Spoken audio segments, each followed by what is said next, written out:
श्रोतावृन्द नमस्कार, म श्वेता कार्यक्रम हाम्रो सवाल लिएर उपस्थित भएकी छु।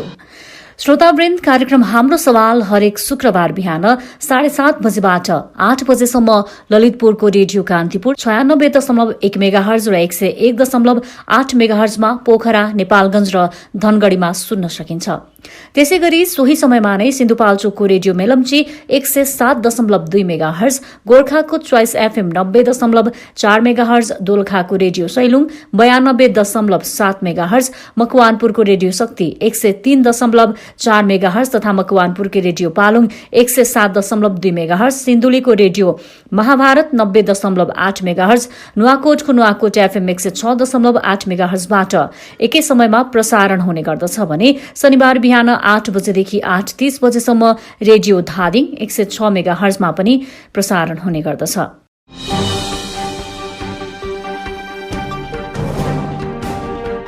श्रोतावृन्द, आजको कार्यक्रममा हामी कोरोना संक्रमण रोकथाम तथा उपचारका लागि नेपाल सरकार स्वास्थ्य तथा जनसंख्या मन्त्रालयले के कसरी काम गरिरहेको छ भन्ने सन्दर्भमा स्वास्थ्य तथा जनसंख्या मन्त्रालयका प्रवक्ता डाक्टर विकास देवकोटासँग गरिएको कुराकानी र कोरोना नियन्त्रणलाई लिएर लागू गरिएको लकडाउनका कारण उत्पन्न परिस्थितिमा निशुल्क कानूनी परामर्श सेवा प्रदान गरिरहेको राष्ट्र निर्माण मञ्च नेपालका अध्यक्ष निर्मल कुमार उप्रेतीसँग गरिएको कुराकानी प्रस्तुत गर्नेछौं।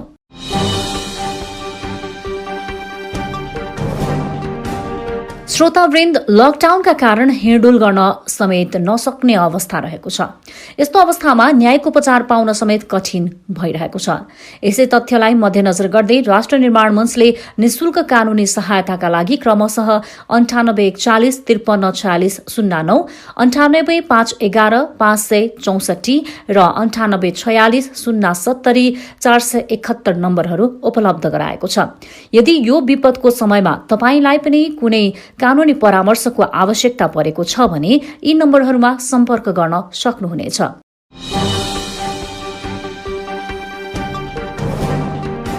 श्रोतावृन्द, विश्वव्यापी महामारीको रूप लिएको कोरोना भाइरस संक्रमण रोकथाम, नियन्त्रण र उपचारका लागि नेपाल सरकारले के कस्ता रणनीतिहरू अवलम्बन गरिरहेको छ?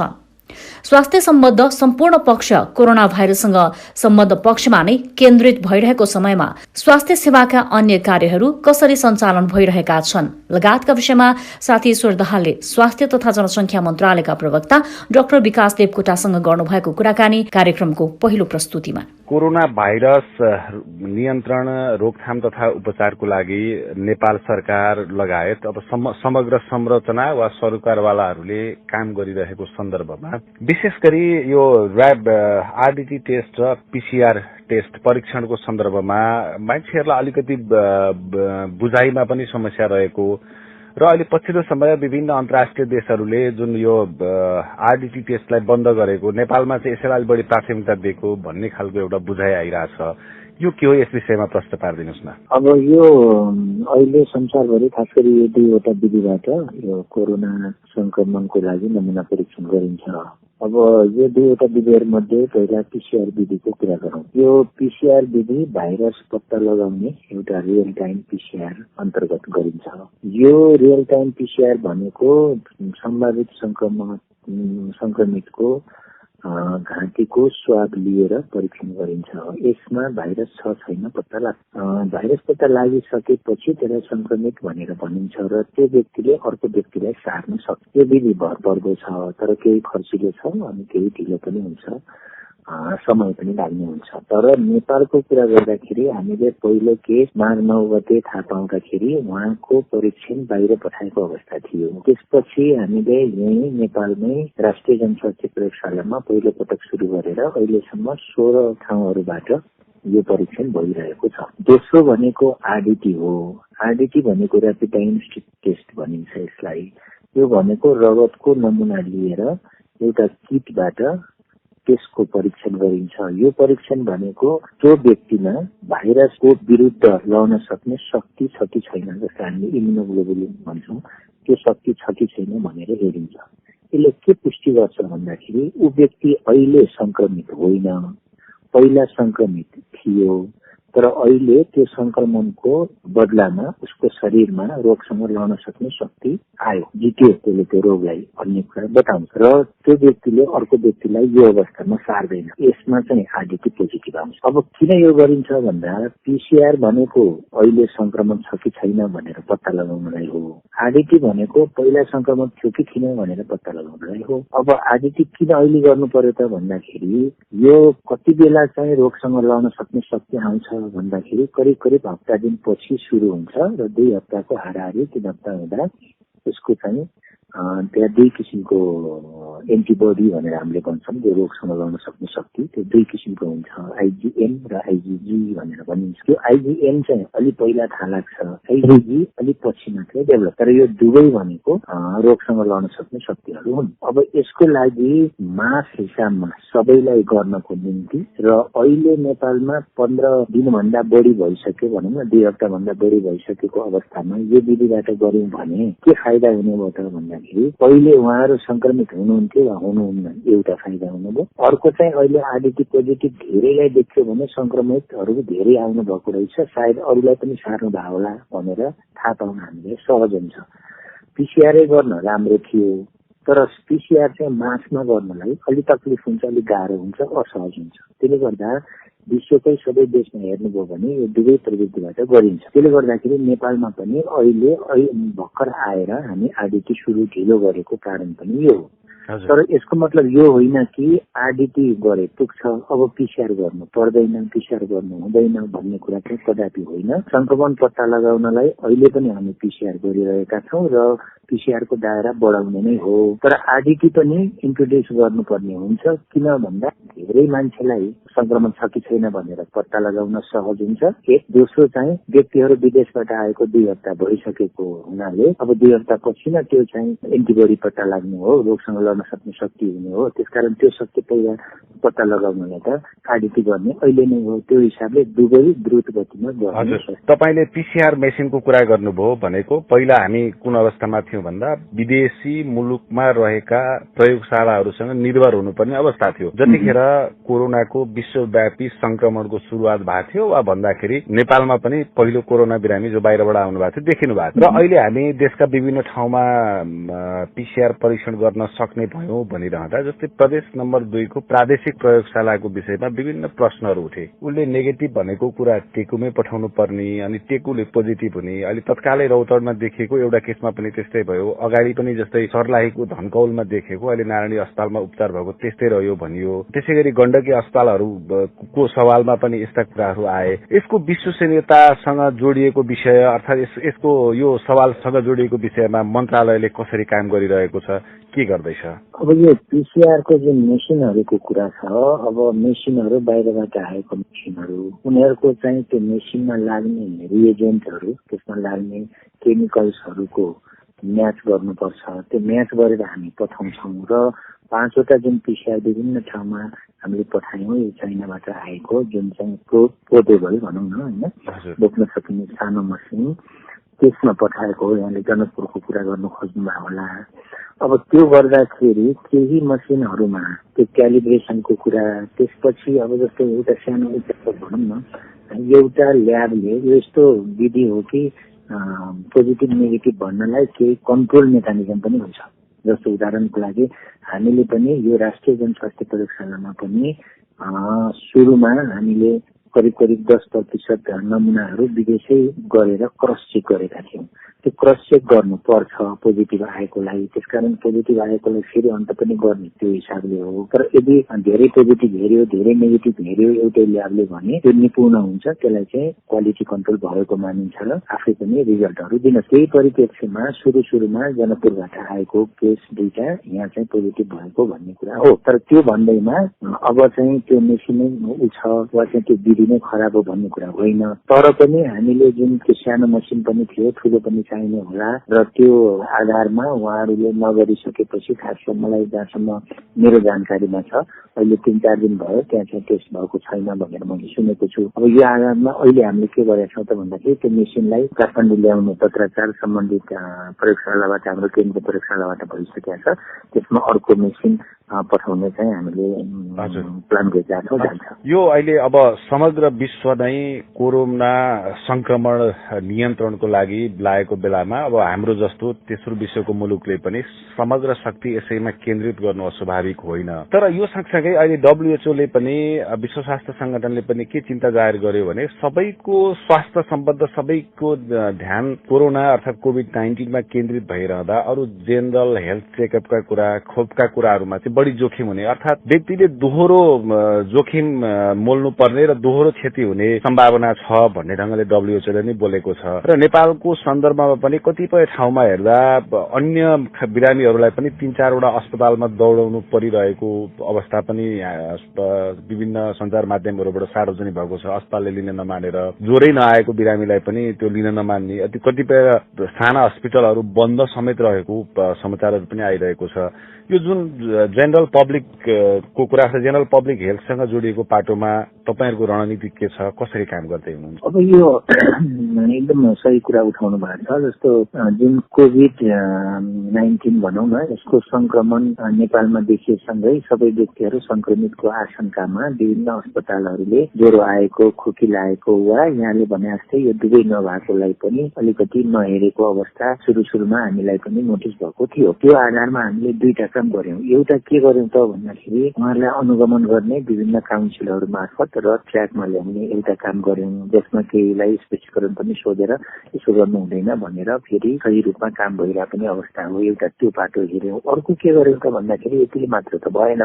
अब के गरौँ त भन्दाखेरि जुन हस्पिटलहरू छन् नेपालभरि, ती हस्पिटलहरू कतिलाई चाहिँ COVID-19 को लागि नै डेजिग्नेटेड भनेर भनौं, जसले गर्दाखेरि यो अस्पतालहरू चाहिँ COVID-19 हेर्ने हामीले जियोग्राफीको हिसाबमा र जियोग्राफिकल रिजनहरूमा भएको हैन, भौगोलिक दूरीहरूको ठिक्क ठाउँमा भएको र क्यापेसिटी पनि भएको हस्पिटलहरूलाई कोभिडको लागि भनेर तोक्यौं। त्यो कोभिड क्लिनिक गर्ने हस्पिटलहरू प्राय जसो सबै हब हस्पिटलहरू जो 25 वटा देशभरि छन् ठूला अस्पताल, ती अस्पतालहरू, मेडिकल कलेजहरू 22 वटा सबै, त्यसपछि प्रादेशिक अस्पतालहरू करिब 64 वटा अस्पताललाई त्यो क्याटेगोरीमा राख COVID-19 कै लागि हेर्ने भनेर। त्यो बाहेक निजी 16 वटा अस्पताललाई पनि त्यो क्याटेगोरीमा पछि चाहिँ सूचीकृत गर्यौं। जस्तै प्रवक्ताज्यू, के देखिन्छ भने नेपाल सरकारले प्राइमरी स्वास्थ्य केन्द्र अनि स्वास्थ्य चौकीहरूलाई चाहिँ परामर्शको रूपमा भूमिका निर्वाह गर्न सक्छन् भन्यो। अनि अर्को चाहिँ जिल्ला अस्पतालमा जसलाई कोभिड हस्पिटलको रूपमा पनि कतिपय जिल्लाका जिल्ला अस्पतालहरूलाई राखिरहँदा तिनीहरूले चाहिँ आइसोलेसन बेड राख्न सक्छन् र आशंकित बिरामीहरूको स्वाब कलेक्सन गर्ने अर्थात RDT के गर्ने त्यो गर्न सक्छन् र त्यसलाई त्यो परीक्षणबाट प्राप्त अवस्था भइसकेपछि त्यसलाई फरवर्ड पनि गर्न सक्छन् भन्ने मान्यता राख्यो। त्यसपछि लेभल 2 हस्पिटलको अवधारणा आयो र नेपालमा लेभल 3 हस्पिटल त जम्मा 3 वटा भनेर राखिएको छ। तर कतिपय लेभल 2 हस्पिटलले जब PCR परीक्षणबाट बिरामी भइसकेको पत्ता लागिसकेपछि अझै पनि राख्न सक्ने अवस्था छैन, उनीहरूको त्यो पूर्वाधार अझै बनिसकेको छैन, यो 1-1.5 महिनाको बीचमा भन्ने पनि हामी कुरा सुन्छौं। यो के हो प्रवक्ताज्यू? अब यो चाहिँ कस्तो हो भन्दाखेरि अब सबै हस्पिटलहरूले अहिले कोभिडको लाई डेजिग्नेटेड भएका हस्पिटलहरूले राख्नुपर्छ। तर अहिलेको संक्रमितहरूको संख्या हेर्दाखेरि हामीले अहिले सुदूरपश्चिममा सेती अस्पताल भयो हैन, अरू अस्पतालहरू जस्तो बागलुङको कुरा गर्नुहोस्, पोखरा भयो भने पोखरा पनि रहने हुन सक्ला। त्यसैले कुनै पनि त्यस्तो अस्पतालहरू, त्यो लेभलको अस्पतालहरू जहाँ चाहिँ यस्तो खाले सुविधा छ हाम्रो लेभल 2 को, त्यहाँ चाहिँ नराख्ने भन्ने हुँदैन। अहिले त तपाईले देख्नुभयो भने यो काठमाडौँभन्दा बाहिर त सबै ठाउँहरूमा त्यो रूपमा विकास गरेर चाहिँ बिरामीहरू राखेर उपचार पनि गरेर निको पनि पारेर पठाइसकेको अवस्था छ नि त। अब जस्तो बागलुङको कुरा गर्दाखेरि त्यहाँ सुरुमा एउटा भेन्टिलेटर थियो, त्यसपछि हामीले फेरि भेन्टिलेटर अर्को थप गर्यौं। त्यसकारणले अब स्वास्थ्य कर्मीहरू चाहिँ हेटौडामा थप गर्यौं, सुदूरपश्चिममा त्यत्रो चिकित्सकहरू पठायौं। त्यसले गर्दाखेरि यो चाहिँ अब जस्तो जस्तो डिमान्ड हुन्छ र जस्तो जस्तो कोरोनाको संक्रमणको स्थिति रहन्छ त्यही हिसाबले चाहिँ अगाडि बढ्ने नै हो। हजुर, यो लकडाउन पछाडिको पब्लिक हेल्थ व्यवस्थापन हैन, व्यक्तिहरू जसरी खुला भइसकेपछि चाहिँ त्यो एउटा चुनौती देखिन्छ। जुन हाम्रो एउटा रेगुलर प्रोसेस थियो स्वास्थ्यमा हेर्ने हो भने, जो नियमित औषधि खानुपर्ने दीर्घ रोगीहरूसँग सम्बन्धित नियमित स्वास्थ्य संस्था अवस्थामा गएर अब यो मृगौलासँग सम्बन्धित जुन डायलिसिस गर्नुपर्ने लगायतको यस्तो खालको बिरामीहरू उहाँहरूसँग जोडिएको पब्लिक हेल्थ जब लकडाउन सकिन्छ त्यसपछिको चुनौती व्यवस्थापनको लागि पनि मन्त्रालयले खास रणनीति खास व्यवस्था गर्नुपर्ने अवस्था देखिन्छ। यसको लागि मन्त्रालयले कस्तो तयारी गरेको छ, के सोचेको छ? त्यो अहिले नै त्यस्तो खाले यहाँले भने जस्तो दुर्ग रोगीहरू जो चाहिँ अब डायलाइसिस गर्ने खालको हुनुहुन्छ, क्यान्सरका बिरामी हुनुहुन्छ, मुटुको हुनुहोला, मधुमेहको बिरामीहरू हुनुहोला, त्यस्तै सबै बिरामीहरू जो चाहिँ दीर्घरोगी हुनुहुन्छ र नियमित औषधि खाइराख्नु भएको छ उहाँहरूले हामीले नियमित रूपमा नै त्यो औषधिहरू कन्टिन्यू गर्नु, किनभने यहाँहरू अस्पतालमा जाँदाखेरि थप जोखिम हुन्छ यहाँहरूलाई, किनभने त्यहाँ विभिन्न किसिमका मानिसहरू बिरामीहरू हुन्छ, यहाँलाई रोग सर्न सक्ने सम्भावना रहन्छ। त्यसले गर्दाखेरि आफूलाई थप जटिल हुँदैन भने त्यो खाइराख्नुहोस् भनेर भनेका छौँ, त्यो उहाँहरूलाई थाहा पनि हुन्छ। र अर्को कुरा यहाँले पनि थाहा पाउनुभयो होला, विभिन्न हाम्रा मेडिकल एसोसिएसनहरू, मेडिकल काउन्सिलहरू र विभिन्न चिकित्सकहरूका सोसाइटी र अन्य एसोसिएसनहरू छन्। धेरैले चाहिँ चिकित्सकहरूको नाम र फोन नम्बर पनि पब्लिक गर्नु भएको छ। त्यो हिसाबले त्यहाँ पनि सम्पर्क गरेर गर्न सक्नुहुन्छ। केही अस्पतालहरूले पनि यो काम गरेका छन्। त्यसले गर्दाखेरि एउटा पाटो त्यो भयो। दोस्रो पाटो अब डायलाइसिस गर्ने, क्यान्सरको विभिन्न उपचारहरू गर्ने, दमको चाहिँ सिरियस बिरामीहरू जसलाई अक्सिजन इत्यादि सेवाहरू चाहिन्छ त्यस्तो बिरामीहरूले त यो गर्न सक्नुहुन्न। त्यसमा हामीले के भन्यौँ भन्दाखेरि सबै खाले अस्पतालहरूमा कुनै पनि अस्पताल यस्तो नहोस् जसमा इमर्जेन्सी सेवा नदिने होस्, सबै अस्पतालले इमर्जेन्सी सेवा दिनुपर्छ भनेर भन्यौँ। र त्यसरी चाहिँ त्यो इमर्जेन्सी म्यानेजमेन्ट त्यसरी गर्ने। तेस्रोमा अब एम्बुलेन्सको प्रयोग गर्ने कुरा आउँछ, किन भन्दाखेरि अहिले त लकडाउन छ, यस्तो सिरियस बिरामीहरू एक ठाउँबाट अर्को ठाउँमा जानु सम्भव पनि हुँदैन। त्यसले गर्दाखेरि एम्बुलेन्सको एकदमै राम्रो प्रयोग गर्नुपर्छ भनेर हरेक प्रदेशमा, जिल्लामा हामीले त्यो नेटवर्क चाहिँ बनाउन भनेका छौँ। सायद धेरै जिल्लाहरूमा छ त्यो। जस्तै अब हुन त अहिले मैले यो प्रश्न सोध्न त्यति सान्दर्भिक नहोला, हामी कोभिडसँग जुधिरहेका छौँ होइन।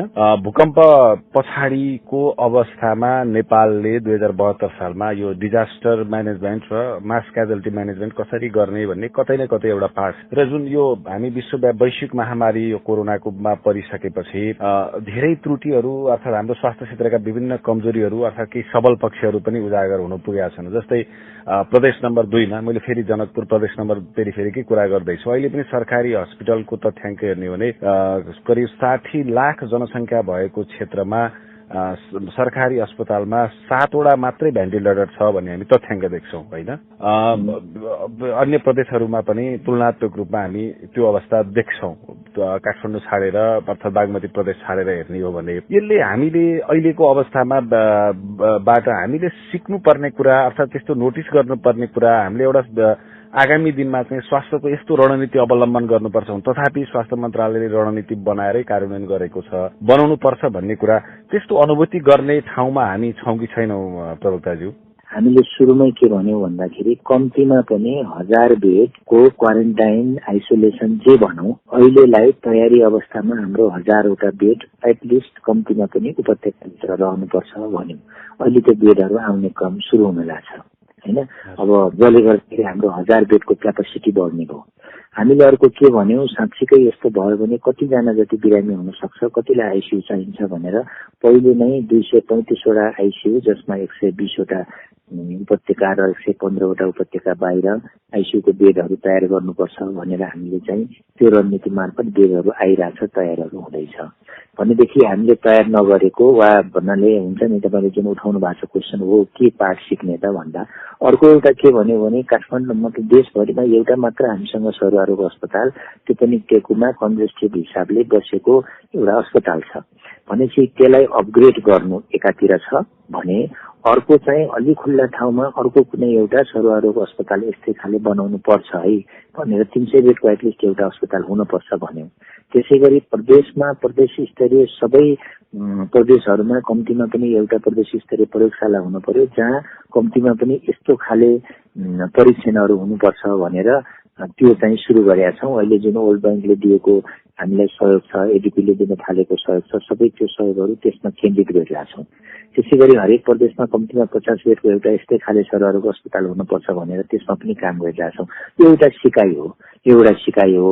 त्यसले गर्दाखेरि यो अहिले त स्वास्थ्य मन्त्रालयको हुन्छ नि एउटा चाहिँ काइन्ड अफ तपाईँको अपर्च्युनिटी जस्तो पनि लिनुपर्ने पर्ने हुन्छ, किनभने हामीले पाठ सिक्दै आफ्नो स्वास्थ्य क्षेत्र मजबुत गराउँदै आफ्नो सिस्टम चाहिँ स्ट्रेन्थेन गर्दै जाने हो। त्यो हिसाबले हामीले काम गर्छौँ। सर, अन्त्यमा कुनै पनि प्राकृतिक प्रकोप, महामारीहरू, युद्ध पछाडि वा त्यो क्रममा चाहिँ मानिसको मानसिक स्वास्थ्यमा गम्भीर समस्याहरू उत्पन्न हुने विभिन्न अन्तर्राष्ट्रिय अनुसन्धानहरू, पर्यवेक्षणहरूले पनि देखाएका छन् होइन। पछिल्लो समय हेर्ने हो भने नेपालमा पनि मानसिक स्वास्थ्य गम्भीर रूपमा एउटा सङ्कटासन्नतातर्फ अगाडि बढेको विभिन्न तथ्याङ्कहरूले पनि देखाउँछन्। हुन त विश्वव्यापी समस्याकै रूपमा मानसिक समस्या देखिएको छ।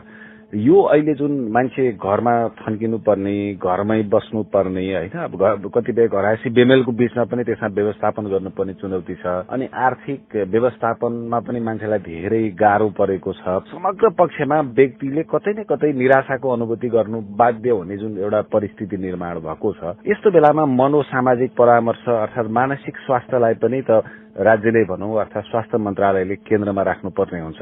योतर्फ तपाईँहरूको ध्यान पुगेको छ कि छैन? के काम गर्नु भएको छ कि छैन? यो ध्यान पुगेको छ। हामीले विभिन्न हाम्रो अब भनौँ न वक्तव्यहरू, हाम्रो अनुरोधहरूमा पनि बारम्बार गर्दै पनि आछौँ। यो नोटिस भएको विषय हो। साँच्चीकै यो चाहिँ अहिले अब विश्वमा कोभिड भन्दा अगाडि पनि मानसिक समस्या चाहिँ कम होइन, बढिरहेको स्थिति विगत 30 वर्षमा 2-3 स्टेपै माथि आएको देखाएको छ तथ्याङ्कले पनि। त्यसले गर्दाखेरि यो चाहिँ समस्या हो नै। तर अहिले पनि अझ इभन यो कोभिडको यस्तो लकडाउनको पिरियडमा परिवारमा बसिराख्दाखेरि मान्छेको आर्थिक स्थिति कम हुन थालेको छ। त्यसपछि घरमा बसिरहँदा मोनोटोनिसहरू भइरहेछ होइन, मान्छेलाई एकै खाले कुराहरू होइन बसिराख्ने, केही गर्न नसक्ने। अब यसलाई जित्न पर्छ। यो कस्तो हो भने मनोसामाजिक भनेको बुझ्ने कुरा हो। अब म यसरी लकडाउनमा बसेर देशलाई संक्रमण हुनबाट बचाउँछु भन्यो भने हरेक दिन एनर्जी आउँछ, हरेक दिन ऊर्जा। जस्तो हामी अहिले सधैँभरि काम गरिरहेको छौँ, धेरै जसो समय कामै गर्छौँ होइन, 12-13 घण्टाभन्दा बढी अफिसमै हुन्छौँ। अब यसले एउटा के त भन्दा यत्रो गरेर यो चाहिँ आउन दिएनौँ भने यही नै हाम्रो प्रगति हो भन्ने एउटा कुरा त्यसरी सोच्नुपर्ने।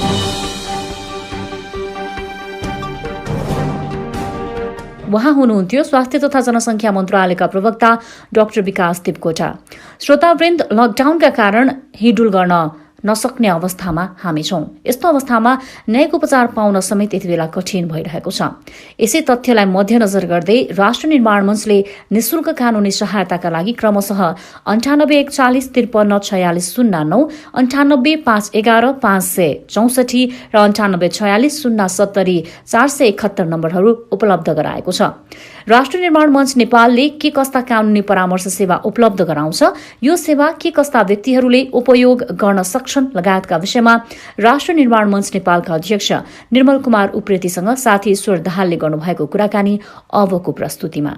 अहिले राष्ट्र निर्माण मञ्चले विशेष गरी कोरोना भाइरस नियन्त्रणका लागि राज्यले लागू गरेको लकडाउनलाई लक्षित गरेर कानूनी परामर्श, विशेष गरी टेलिफोन मार्फत कानूनी परामर्श प्रदान गर्ने जुन घोषणा गरेको छ र त्यसलाई अगाडि बढाएको छ, तपाईहरुलाई यो आवश्यकता किन महसुस भयो? अब जस्तो अब अहिले सबै मान्छेहरू घरभित्रै हुनुहुन्छ होइन, घरभित्रै भइसकेपछि अब समाजमा पहिले जुन संक्रामक रोग सम्बन्धी जुन कानुनी व्यवस्था छ र सँगसँगै अन्य कानुनी समस्याहरू पनि मान्छेलाई आइपरेको हामीले विभिन्न पत्र पत्रिका र व्यक्तिगत रूपमा समुदायबाट स्थानीय सरकारबाट पनि हामीलाई चाहिँ सूचनाहरू प्राप्त भएको हुनाले हामीले चाहिँ यो अवस्थामा चाहिँ कसरी चाहिँ अब कानुनी सहयोग गर्नुपर्छ। मान्छेहरू त आवश्यकतामा छन्। अब लकडाउनले गर्दा मान्छे बाहिर निस्किनु सक्ने अवस्था पनि छैन। यद्यपि अदालतका केही कानुनी कार्यवाहीहरूमा चाहिँ अहिले चलिरहेछ भने अन्य न्याय निर्माणको कामहरू पनि बन्द भएको अवस्थामा चाहिँ मान्छेलाई तत्काल कसरी चाहिँ कुनैबाट उहाँहरूलाई काउन्सिलिङ गर्न सकिन्छ, उहाँहरूको कानुनी समस्यालाई कसरी निराकरण गर्न सकिन्छ र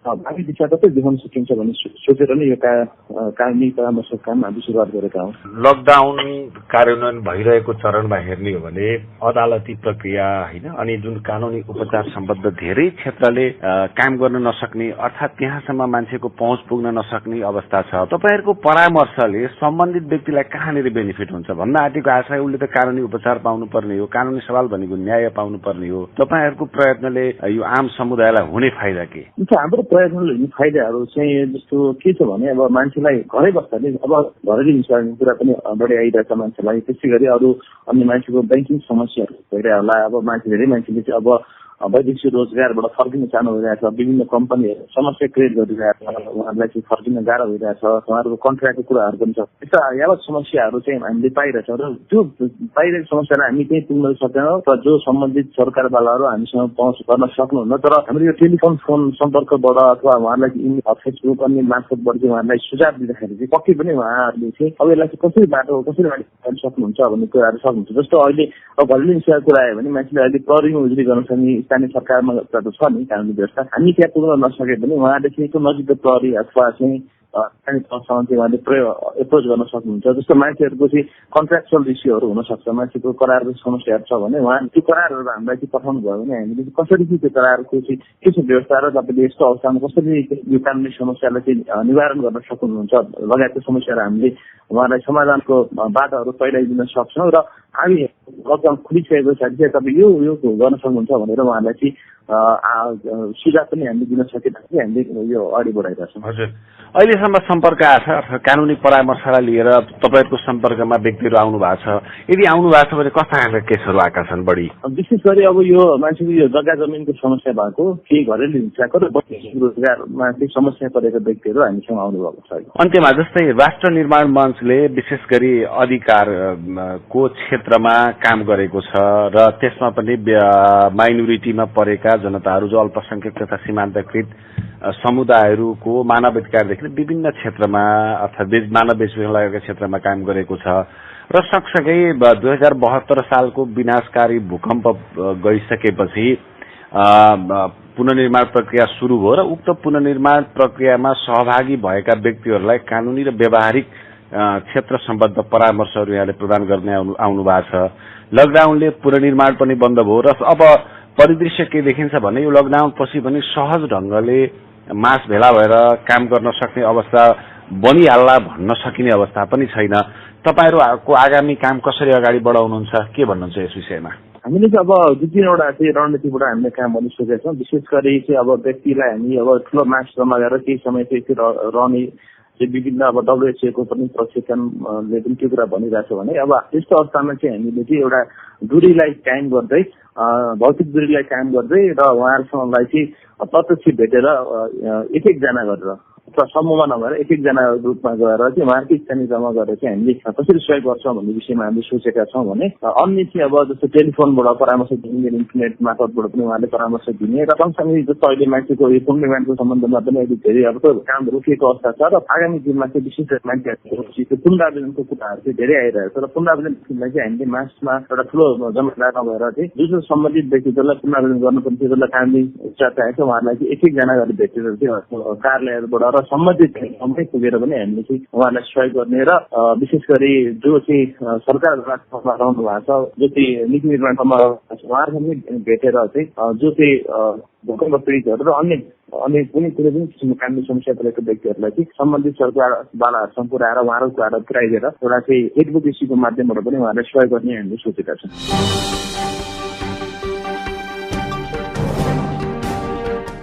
उहाँ हुनुहुन्थ्यो राष्ट्र निर्माण मञ्च नेपालका अध्यक्ष निर्मल कुमार उप्रेती। श्रोतावृन्द, कार्यक्रम हाम्रो सवाल हरेक शुक्रबार बिहान 7:30 बजेबाट 8 बजेसम्म ललितपुरको रेडियो कान्तिपुर 96.1 मेगाहर्ज र 101.8 मेगाहर्जमा पोखरा, नेपालगंज र धनगढ़ीमा सुन्न सकिन्छ। त्यसै गरी सोही समयमा नै सिन्धुपाल्चोकको रेडियो मेलम्ची 107.2 मेगाहर्ज, गोर्खाको चोइस एफएम 90.4 मेगाहर्ज, दोलखाको रेडियो सैलुङ 92.7 मेगाहर्ज, मकवानपुरको रेडियो शक्ति 103.4 मेगाहर्ज तथा मकवानपुरको रेडियो पालुङ 107.2 मेगाहर्ज, सिन्धुलीको रेडियो महाभारत 90.8 मेगाहर्ज, नुवाकोटको नुवाकोट एफएम 106.8 मेगाहर्जबाट एकै समयमा प्रसारण हुने गर्दछ भने शनिबार बिहान 8 बजेदेखि 8:30 बजेसम्म रेडियो धादिङ 106 मेगाहर्जमा पनि प्रसारण हुने गर्दछ।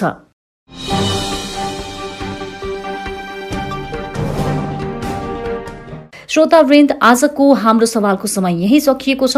कोरोना भाइरसले निम्ति आएको महामारीको यो संकटपूर्ण अवस्थामा आफू र आफ्नो समुदायलाई सुरक्षित राख्न आफ्नो स्थानबाट सहयोग गरौं। त्यसैगरी भूकम्प पश्चातको पुनर्निर्माण प्रक्रिया तथा कुनै पनि कानूनी परामर्शको आवश्यकता परेमा निशुल्क परामर्श सहयोगका लागि राष्ट्र निर्माण मञ्चले उपलब्ध गराएको फोन नम्बरहरू 9841534609, 98511564 र 9846070471 मा सम्पर्क गर्नुहोला। अर्को साता पनि विविध विषय लिएर उपस्थित हुने नै छौं। आजलाई आज्ञा दिनुहोस्। नमस्कार।